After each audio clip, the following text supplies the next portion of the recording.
Cinema field లో real హీరోగా వచ్చినాడు.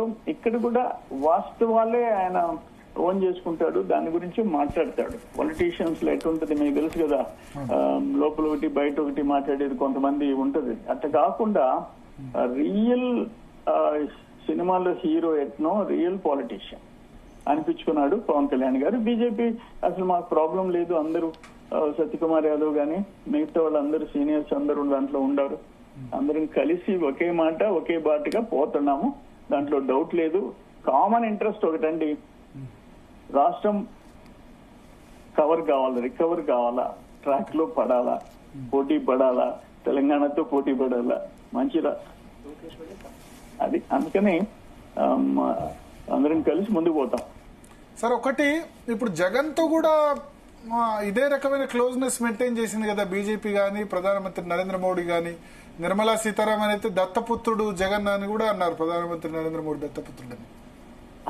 నేనేమంటానంటే, ఇప్పుడు కేంద్రంలో అధికారంలో ఉండే పార్టీ ఏ ముఖ్యమంత్రి అయినా ఏ పార్టీ అయినా డిఎంకేలు ఉంటాయి, ఏడిఎంకేలు ఉంటాయి, అందరినీ క్యారీ చేసుకోపోతుంటారు. ఏదో సందర్భంలో ఒక మంచి మాటలు మాట్లాడుతుంటారు, వాళ్ళకి ఆ రోజు ఆ మూడ్ను బట్టి మాట్లాడుతుంటారు. అల్టిమేట్ గా బీజేపీకి కేంద్రానికి ఈయన తను చేసిన 5 సంవత్సరాల్లో చేసిన పాపాలు, 5 years లో జరిగిన నష్టాలు కష్టాలు, రాష్ట్రంలో పరిస్థితి ఇప్పుడు మీరు చూస్తున్నారు, లిక్కర్ కేసు చూస్తున్నారు. ఇప్పుడు నేను ఫైల్ చేసిన ఇల్లీగల్ మైనింగ్ కేసు మీరు చూస్తున్నారు.